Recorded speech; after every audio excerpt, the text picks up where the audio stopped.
परम सन्मानयोग दीन दुनिया के मालक धन धन साहिब श्री गुरु ग्रंथ साहिब महाराज तिन्हां दी पावन गोद विच जुड़ बैठी गुरु प्यारी सवारी साध संगत माई भाई बिरध बच्चे जितने भी गुरु के चरणों में बैठे हो, आओ हाथ जोड़ के धन गुरु ग्रंथ साहिब महाराज नूं शीश झुकाइए। सत्कार दे नाल सारे आखो वाहेगुरु जी का खालसा वाहेगुरु जी की फतेह। इस वेले सतगुरां दी पावन गोद विच बैठ के अज दे इस महान पहले समागम दियां हाजरियां भर के गुरु के चरणों च बैठे। आओ साध संगत समा घट है, मैं एक दो बेनतियां करके आप जी पासों खिमा चाहां। गुरु के चरणों विच आए हो, प्यार दे नाल बैठे हो, पर मैं एको ही जोदड़ी करा कि धन गुरु ग्रंथ साहिब सच्चे पातशाह महाराज का जिहड़ा सिद्धांत है, जिहड़ी गुरमत है, गुरबाणी है, गुरु का हुक्म है, आपां गुरु का हुक्म मनना, क्योंकि गुरसिख का गुरु के नाल बहुत वड्डा संबंध है। आपां सच्चे पातशाह की बाणी पढ़ते हाँ, महाराज ने एक वचन लिखिया, सिक्खी सिक्ख्या गुर विचार, कि जिहड़ा गुरसिख है उन्हें गुरु की सिक्ख्या लैनी है। गुरु की सिक्ख्या हुण गुरु की सिक्ख्या की है? गुरु की सिक्ख्या गुरमत। आपां कितना को गुरमत नूं पढ़ते हाँ, आपां कितना गुरमत ते चलते हाँ, गुरमत की बाणी ते गुरु के इतिहास ते आपां कितना क पहरा देंदे हाँ। बस इहो एक दो बेनतियां तुहाडे नाल सांझियां करनियां ने। सब तो पहली बेनती गुरसिखो कि एक सिख का फर्ज है उन्हें गुरु के सिद्धांत नूं मनना है। गुरु के सिद्धांत नूं ते गुरु का सिद्धांत की है? गुरमत। जदों आपां गुरमत के सिद्धांत ते चलांगे, गुरु के आशे ते चलांगे, उस वेले गुरु की कृपा होवेगी। एक बाणी का वचन आपां पढ़ते हाँ, महाराज सच्चे पातशाह कहते ने कि हुक्म मनिए होवे परवान तां खसमे का महल पाए सी। कि जिहड़ा गुरसिख है उसने गुरु का हुक्म मनना है। ते गुरु का हुक्म की कहता है? गुरु का सिद्धांत है। एक वचन लिखिया भाई साहब जी ने, भाई गुरदास जी ने, वो कहते गुरसिखो जे आपां गुरु के सिद्धांत ते चले ना, आपां गुरमत ते चले ना, साडे ते गुरु की कृपा नहीं होवेगी। भाई साहब भाई गुरदास जी जिहड़े सिख पंथ के महान विद्वान हुए ने, उन्होंने एक बड़ा सुंदर कवित सवैया लिखिया है। वो कहते हैं कि पवन गवन जैसे गुडिया उड़त रहे, पवन रहे तो गुड्डी उड़ ना सकत है, डोरी को मरोर जैसे लटुआ फिरत रहे, ताऊ हाउ मिटे गिर परे ना सकत है, कंचन असुध ज्यों कुठारी ठह रात नाही, सुध पे सकत सकत सकत है। ते अंत विच भाई साहब जी कहते ने कि दुबदा दुरमत भरमत है चतुरकुंट, गुरमत टेक एक मोन ना भगत है। बड़ियां सुंदर गल्लां लिखियां ने। भाई साहब कहते ने गुरसिखो जदों तक साडे मन दे विच गुरमत नहीं, गुरमत की है? गुरु का सिद्धांत। इन्नी देर तक असी भटकते रहते हैं, भटकते रहते हैं। भाई साहब ने मिसालां दित्तियां ने। वो आखदे ने कि पवन गवन जैसे गुडिया उड़त रहे। तुसीं वेखिया होएगा कि एक छोटा जिहा बच्चा है, बाजार दे विचों पतंग लिया के ते उहनूं आकाश दे विच उड़ाउंदा है। भाई साहब कहते हैं ये पतंग उतनी को देर तक उड़दा है जिन्नी को देर तक आकाश से हवा होंदी है। जिन्नी देर तक हवा का वेग तेज होवेगा ये पतंग उतां उतां होर उतां नूं जावेगा। पर जिस वेले ये हवा का वेग रुक गया तो ये पतंग जिहड़ा है धरती ते डिग पवेगा। भाई साहब जी भाई गुरदास जी उसकी मिसाल दे के कहते हैं कि पवन गवन जैसे गुडिया उड़त रहे, पवन रहे तो गुडी उड़ ना सकत है। जदों पावन हवा, पवन कहते हैं हवा नूं, हवा का वेग रुक जाता है, उस वेले ये जिहड़ी आकाश दे उड़न वाली गुड्डी है ये उतां नहीं चढ़ेगी, ये धरती ते थले डिग पवेगी। एक दूसरी मिसाल भाई साहब देंदे ने। वो कहते हैं कि पवन गवन जैसे गुडिया उड़त रहे, पवन रहे तो गुड्डी उड़ ना सकत है, डोरी को मरोर जैसे लटुआ फिरत रहे। एक तुसीं वेख्या होएगा एक लाटू लट्टू उहदे ते रस्सी दी डोरी पलेट के फिर उन्होंने धरती दे विच घुमाया जाता है। भाई साहब कहते हैं वो लट्टू उतनी देर तक घूमता है जिन्नी देर तक उहदे ते ताव चढ़िया रहिंदा है। ਤਾਉ ਹਾਉ ਮਿਟੈ ਗਿਰ ਪਰੈ ਨਾ ਸਕਤ ਹੈ। ਭਾਈ ਸਾਹਿਬ ਕਹਿੰਦੇ ਜਦੋਂ ਉਹਦਾ ਤਾ ਮਿਟ ਜਾਂਦਾ ਹੈ ਉਹ ਧਰਤੀ ਤੇ ਡਿੱਗ ਪੈਂਦਾ ਹੈ, ਫਿਰ ਉਹ ਘੁੰਮਦਾ ਨਹੀਂ। ਤੇ ਤੀਸਰੀ ਮਿਸਾਲ ਭਾਈ ਸਾਹਿਬ ਦਿੰਦੇ ਨੇ ਕਿ ਕੰਚਨ ਅਸੁੱਧ ਜਿਉ ਕੁਠਾਰੀ ਠਹਿਰ ਰਾਤ ਨਹੀਂ। ਜਿਸ ਵੇਲੇ ਆਪਾਂ ਸੁਨਾਰੇ ਦੇ ਕੋਲ ਜਾਂਦੇ ਹਾਂ, ਇੱਕ ਦੁਕਾਨਦਾਰ ਸੁਨਹਿਰੇ ਵੀਰ ਕੋਲ ਜਾ ਕੇ ਉਹਨੂੰ ਸੋਨਾ ਦਿੰਦੇ ਆ, ਉਹ ਉਸ ਦੀ ਪਰਖ ਕਰਦਾ ਹੈ ਕਿ ਇਹ ਸੋਨਾ ਅਸਲ ਹੈ ਜਾਂ ਨਕਲ ਹੈ, ਇਹਦੇ ਵਿੱਚ ਕੋਈ ਮਿਲਾਵਟ ਤਾਂ ਨਹੀਂ, ਇਹ ਖਾਲਸ ਹੈ ਜਾਂ ਨਖਾਲਸ ਹੈ। ਭਾਈ ਸਾਹਿਬ ਕਹਿੰਦੇ ਨੇ ਕੰਚਨ ਅਸੁੱਧ ਜਿਉ ਕੁਠਾਰੀ ਠਹਿਰ ਰਾਤ ਨਹੀਂ। ਇਹ ਜਿਹੜਾ ਸੋਨਾ ਹੈ ਉਨੀ ਕੁ ਦੇਰ ਤੱਕ ਉਹ ਕੁਠਾਰੀ ਦੇ ਵਿੱਚ ਭਟਕਦਾ ਰਹਿੰਦਾ ਜਦੋਂ ਅਸ਼ੁੱਧ ਹੁੰਦਾ ਹੈ।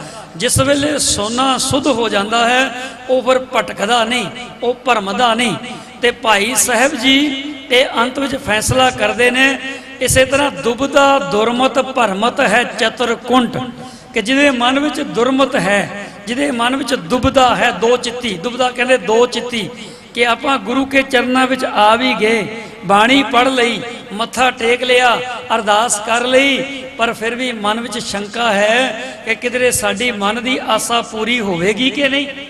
ਸਾਡੇ ਮਨ ਦੇ ਵਿੱਚ ਇਹ ਸਵਾਲ ਖੜਾ ਹੋ ਜਾਂਦਾ ਹੈ ਕਿ ਗੁਰੂ ਕੇ ਚਰਨਾਂ ਵਿੱਚ ਆਏ ਆ, ਪਤਾ ਨਹੀਂ ਗੁਰੂ ਕਿਰਪਾ ਕਰਨਗੇ ਕਿ ਨਹੀਂ। ਖਾਲਸਾ ਜੀ ਨਹੀਂ, ਜਿਸ ਵੇਲੇ ਮਨ ਦੇ ਵਿੱਚੋਂ ਦੁਬਦਾ ਮੁੱਕ ਜਾਵੇ, ਕਿਉਂਕਿ ਸੱਚੇ ਪਾਤਸ਼ਾਹ ਦੀ ਬਾਣੀ ਕਹਿੰਦੀ ਹੈ ਕਿ ਜਿਹੜਾ ਗੁਰਮੁਖ ਹੈ ਨਾ, ਜਿਹੜਾ ਗੁਰਸਿੱਖ ਹੈ, ਉਹ ਦੁਬਦਾ ਵਿੱਚ ਨਹੀਂ ਪੈਂਦਾ, ਉਹ ਦੋ ਚਿੱਤੀ ਵਿੱਚ ਨਹੀਂ ਪੈਂਦਾ। ਮਹਾਰਾਜ ਦੀ ਬਾਣੀ ਵਿੱਚ ਬਚਨ ਆਉਂਦਾ ਹੈ, ਸਤਿਗੁਰੂ ਜੀ ਕਹਿੰਦੇ ਨੇ ਕਿ ਖਸਮ ਛੋੜ ਦੂਜੇ ਲੱਗੇ ਡੂਬੇ ਸੇਵਣ ਜਾ ਰਿਹਾ, ਕਿ ਜਿਹੜੇ ਮਾਲਕ ਨੂੰ ਛੱਡ ਕੇ, ਪਰਮੇਸ਼ਰ ਨੂੰ ਛੱਡ ਕੇ ਹੋਰ ਪਾਸੇ ਭਟਕਦੇ ਰਹਿੰਦੇ ਨੇ ਨਾ, ਉਹ ਹਮੇਸ਼ਾ ਦੁਬਦਾ ਵਿੱਚ ਪੈਂਦੇ ਨੇ, ਉਹ ਦੋ ਚਿੱਤੀ ਵਿੱਚ ਪੈਂਦੇ ਨੇ। ਤੇ ਭਾਈ ਸਾਹਿਬ ਜੀ, ਭਾਈ ਗੁਰਦਾਸ ਜੀ ਇਹ ਹੁਣ ਫੈਸਲਾ ਕਰਦੇ ਨੇ, ਉਹ ਕਹਿੰਦੇ ਨੇ ਕਿ ਦੁਬਦਾ ਦੁਰਮਤ ਭਰਮਤ ਹੈ ਚਤਰ ਕੁੰਟ, ਕਿ ਜਿਨ੍ਹਾਂ ਦੇ ਮਨ ਵਿੱਚ ਦੁਬਦਾ ਹੈ ਉਹ ਭਟਕਦੇ ਰਹਿੰਦੇ ਨੇ, ਭਟਕਦੇ ਰਹਿੰਦੇ ਨੇ। ਤੇ ਚੌਂਕੁੰਟ ਕਹਿੰਦੇ ਚਾਰੋਂ ਪਾਸੇ, ਉਹ ਚਾਰੇ ਪਾਸੇ ਭਟਕਦੇ ਰਹਿੰਦੇ ਨੇ। ਦੁਬਦਾ ਦੁਰਮਤ ਭਰਮਤ ਹੈ ਚਤਰ ਕੁੰਟ, ਗੁਰਮਤ ਟੇਕ ਏਕ ਮੋਨ ਨਾ ਬਖਤ ਹੈ। ਜਿਹਦੇ ਕੋਲ ਗੁਰਮਤ ਹੈ, ਗੁਰਮਤ ਕਹਿੰਦੇ ਗੁਰੂ ਦੀ ਮੱਤ ਹੈ, ਕਿਉਂਕਿ ਸੱਚੇ ਪਾਤਸ਼ਾਹ ਮਹਾਰਾਜ ਦੀ ਆਪਾਂ ਬਾਣੀ ਪੜ੍ਹਦੇ ਹਾਂ ਤੇ ਸਤਿਗੁਰਾਂ ਨੇ ਬਾਣੀ ਵਿੱਚ ਲਿਖਿਆ ਹੈ, ਗੁਰੂ ਅਰਜਨ ਸਾਹਿਬ ਜੀ ਕਹਿੰਦੇ ਨੇ ਕਿ ਗੁਰ ਕੀ ਮੱਤ ਤੂੰ ਲੈ ਇਆਨੇ ਭਗਤ ਬਿਨਾ ਬੋ ਡੂਬੇ ਸਿਆਨੇ। ਸਤਿਗੁਰ ਕਹਿੰਦੇ ਮਨੁੱਖਾ, ਇਹ ਗੁਰਸਿੱਖਾ ਤੂੰ ਗੁਰਮਤ ਦੇ ਵਿੱਚ ਪੈ, ਦੁਰਮਤ ਵਿੱਚ ਨਹੀਂ, ਕਿਉਂਕਿ ਅਸੀਂ ਦੁਰਮਤ ਵਿੱਚ ਪੈ ਰਹੇ ਹਾਂ। ਇੱਕ ਮੈਨੂੰ ਬੜੀ ਸੁੰਦਰ ਗਾਥਾ ਚੇਤੇ ਆ ਗਈ। ਇੱਕ ਦਿਨ ਇਤਿਹਾਸ ਵਿੱਚੋਂ ਬੜੀ ਸੁੰਦਰ ਗੱਲ ਆਉਂਦੀ ਹੈ, ਕਹਿੰਦੇ ਦਸ਼ਮੇਸ਼ ਪਿਤਾ ਧੰਨ ਗੁਰੂ ਗੋਬਿੰਦ ਸਿੰਘ ਸੱਚੇ ਪਾਤਸ਼ਾਹ ਮਹਾਰਾਜ ਇੱਕ ਦਿਨ ਸੈਰ ਕਰ ਰਹੇ ਨੇ ਨਦੀ ਦੇ ਕਿਨਾਰੇ ਤੇ। ਧਿਆਨ ਦੇਣਾ ਗੁਰਸਿੱਖ ਪਿਆਰਿਓ, ਇਹ ਇਤਿਹਾਸ ਦੀ ਕਥਾ ਹੈ, ਕੋਈ ਆਪਣੇ ਮਨ ਦੇ ਨਾਲ ਘੜਤ ਨਹੀਂ ਕੀਤੀ, ਇਹ ਇਤਿਹਾਸਕ ਗ੍ਰੰਥਾਂ ਵਿੱਚ ਲਿਖਿਆ। ਕਹਿੰਦੇ ਸੱਚੇ ਪਾਤਸ਼ਾਹ ਗੁਰੂ ਗੋਬਿੰਦ ਸਿੰਘ ਮਹਾਰਾਜ ਇੱਕ ਦਿਨ ਸੈਰ ਕਰ ਰਹੇ ਨੇ ਨਦੀ ਦੇ ਕਿਨਾਰੇ ਤੇ। ਨਦੀ ਦੇ ਕਿਨਾਰੇ ਤੇ ਟਹਿਲ ਰਹੇ ਨੇ, ਕਦੇ ਅੱਗੇ ਨੂੰ ਜਾ ਰਹੇ ਨੇ, ਕਦੇ ਪਿੱਛੇ ਨੂੰ ਆ ਰਹੇ ਨੇ। ਤੇ ਸੱਚੇ ਪਾਤਸ਼ਾਹ ਮਹਾਰਾਜ ਦੇ ਹੱਥ ਵਿੱਚ ਇੱਕ ਪੱਥਰ ਹੈ, ਪੱਥਰ। ਅੱਗੇ ਅੱਗੇ ਸਤਿਗੁਰੂ, ਪਿੱਛੇ ਸੰਗਤਾਂ ਵੀ ਆ ਰਹੀਆਂ ਨੇ, ਜਿੱਧਰ ਜਿੱਧਰ ਸਤਿਗੁਰੂ ਜਾਂਦੇ ਨੇ ਮਗਰ ਮਗਰ ਸੰਗਤਾਂ ਨੇ। ਜੇ ਸਤਿਗੁਰੂ ਅਗਾਂਹ ਨੂੰ ਤੇ ਸੰਗਤ ਪਿਛਾਂਹ ਨੂੰ ਆ ਰਹੀ ਹੈ, ਜੇ ਦੂਜੇ ਪਾਸੇ ਤੁਰ ਪਏ ਸੰਗਤ ਪਿਛਾਂਹ ਨੂੰ, ਪਰ ਹੈ ਪਤਨ ਦੇ ਕੰਢੇ ਕੰਢੇ ਜਾ ਰਹੇ ਨੇ ਇਹ ਨਦੀ ਤੇ। ਹੁਣ ਮਹਾਰਾਜ ਦੇ ਹੱਥ ਵਿੱਚ ਇੱਕ ਪੱਥਰ ਹੈ। ਸੱਚੇ ਸਤਿਗੁਰੂ ਗੁਰੂ ਕਲਗੀਧਰ ਮਹਾਰਾਜ ਸਤਿਗੁਰੂ ਜੀ ਇਹ ਕਦੇ ਪੱਥਰ ਨੂੰ ਖੱਬੇ ਹੱਥ ਵਿੱਚ ਕਰਦੇ ਨੇ, ਕਦੇ ਸੱਜੇ ਹੱਥ ਵਿੱਚ, ਕਦੇ ਖੱਬੇ ਹੱਥ ਵਿੱਚ, ਕਦੇ ਸੱਜੇ ਹੱਥ ਵਿੱਚ, ਨਾਲੇ ਤੁਰੀ ਜਾ ਰਹੇ ਨੇ। ਰਸਨਾ ਦੇ ਵਿੱਚੋਂ ਵਾਹਿਗੁਰੂ ਵਾਹਿਗੁਰੂ ਤੇ ਵਾਹਿਗੁਰੂ ਉਚਾਰਨ ਕਰਦੇ ਨੇ। ਕੁਦਰਤੀ ਐਸੀ ਸਤਿਗੁਰਾਂ ਨੇ ਖੇਡ ਕੀਤੀ ਕਿ ਸਾਧ ਸੰਗ ਜਿਹੜਾ ਪੱਥਰ ਸੀ ਨਾ, ਉਹ ਗੁਰਦੇਵ ਦੇ ਹੱਥਾਂ ਵਿੱਚੋਂ ਛੁੱਟ ਗਿਆ। ਜਦੋਂ ਪੱਥਰ ਛੁੱਟਿਆ ਤੇ ਜਿੱਧਰਲੇ ਪਾਸੇ ਇਹ ਨਦੀ ਸੀ, ਨਦੀ ਵਿੱਚ ਜਾ ਡਿੱਗਿਆ। ਮੇਰੇ ਸੱਚੇ ਪਾਤਸ਼ਾਹ ਜੀ ਖੜੋ ਗਏ। ਜਦੋਂ ਗੁਰੂ ਕਲਗੀਧਰ ਸਤਿਗੁਰੂ ਜੀ ਖੜੋ ਗਏ ਨਾ, ਪਿੱਛੇ ਸੰਗਤ ਵੀ ਆ ਰਹੀ ਸੀ, ਉਹ ਵੀ ਸੱਚੇ ਸਤਿਗੁਰਾਂ ਦੇ ਮਗਰ ਖੜੋ ਗਈ। ਜੋ ਪਿੱਛੇ ਖੜੀ ਗਈ ਸੰਗਤ, ਮਹਾਰਾਜ ਗੁਰੂ ਕਲਗੀਧਰ ਸੱਚੇ ਪਾਤਸ਼ਾਹ ਇਹ ਸੰਗਤ ਨੂੰ ਪੁੱਛਣ ਲੱਗੇ, ਕਹਿੰਦੇ ਗੁਰਸਿੱਖੋ ਮੇਰੇ ਹੱਥ 'ਚ ਪੱਥਰ ਸੀ, ਕਿੱਥੇ ਚਲਾ ਗਿਆ? ਸੰਗਤ ਨੇ ਹੱਥ ਜੋੜ ਲਏ। ਕੁਝ ਸਿੱਖ ਕਹਿਣ ਲੱਗੇ ਮਹਾਰਾਜ ਇਹ ਪੱਥਰ ਭਾਰਾ ਸੀ, ਪਾਣੀ ਦਾ ਵੇਗ ਘੱਟ ਸੀ ਤੇ ਇਹ ਪਾਣੀ ਦੇ ਵਿੱਚ ਡੁੱਬ ਗਿਆ। ਕਿਸੇ ਨੇ ਆਖਿਆ ਸੱਚੇ ਪਾਤਸ਼ਾਹ ਇਹ ਪਾਣੀ ਹਲਕਾ ਸੀ, ਪੱਥਰ ਭਾਰਾ ਸੀ, ਡਿੱਗ ਗਿਆ, ਇਹ ਡੁੱਬ ਗਿਆ। ਇਦਾਂ ਕਰਦੇ ਕਰਦੇ ਸਾਰਿਆਂ ਨੇ ਆਪਣੇ ਵਿਚਾਰ ਰੱਖੇ, ਆਪਣੀਆਂ ਦਲੀਲਾਂ ਦਿੱਤੀਆਂ, आखिर मेरे गुरु कलगीधर सच्चे पातशाह जी ने भाई साहब जी कोलों बचन किया, भाई दया सिंह को। भाई दया सिंह नूं कहण लगे, गुरु कलगीधर सच्चे पातशाह कहंदे भाई दया सिंह जी आप दसना करो, तुसी दसो कि मेरे हाथ में जिहड़ा पत्थर सी ना वो कित्थे डिग पिया। वेखो भाई साहब ने बड़ी कमाल की गल की, तुसी सुनी होनी, जे नहीं सुनी मैं बेनती कर देवां, ये पुरातन ग्रंथों में लिखी है। गुरु कलगीधर सतगुरां ने जिस वेले भाई दया सिंह कोलों यह सवाल पूछया तो भाई दया सिंह जी ने हाथ जोड़ दिते।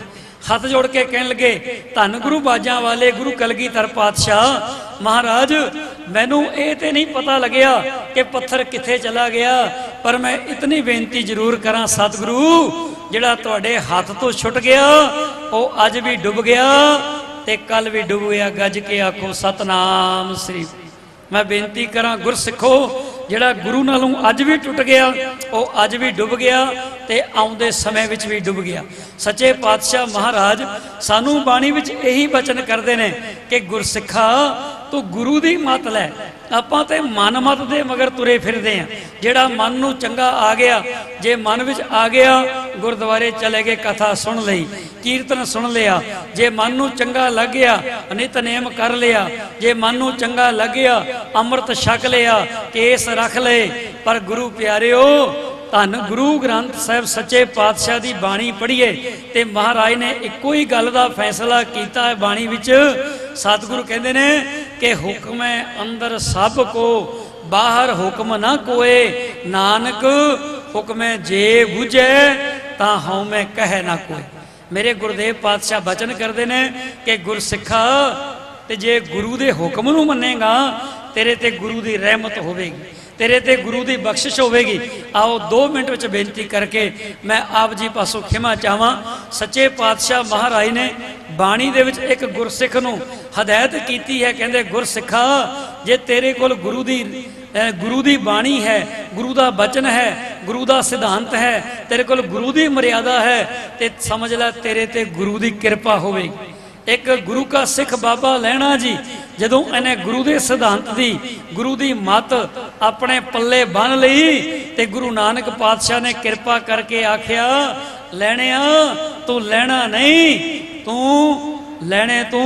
सतगुरु ने अपने अंग दे नाल ला के ते गुरु अंगद बना दिता। पर कृपा कदों हुई जदों बाबा लैणा जी ने गुरु के सिद्धांत नूं मन्निया। मैं यही बेनती करा, धन गुरु रामदास साहब जी ने बाणी विच बचन किया, कहते हैं कि गुर सतगुर का जो सिख अखाए सो भलके उठ हर नाम ध्यावै, उदम करे भलके प्रभाती, इशनान करे अमृत सरनावै। पर अंत विच मेरे गुरुदेव धन गुरु रामदास साहब जी फैसला करते हैं, जन नानक धूड़ मंगै तिस गुर सिख की, जो आप जपै अवरा नाम जपावै।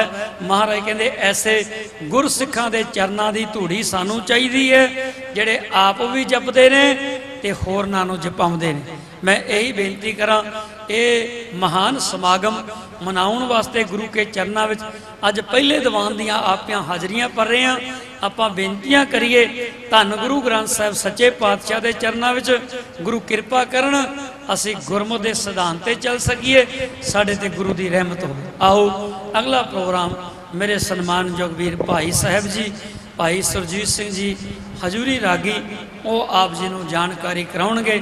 इतनियां को बेनतियां प्रवान करनियां। अगले दीवाना भी समा जिद्दां होवेगा, प्रबंधकों का हुक्म होवेगा, आपां आप दी सेवा करांगे। भुल्लां चुकां दी खिमा फतेह अर्ज करें प्यार दे नाल। सारियां संगतां आखो जी वाहिगुरू जी का खालसा वाहिगुरू जी की।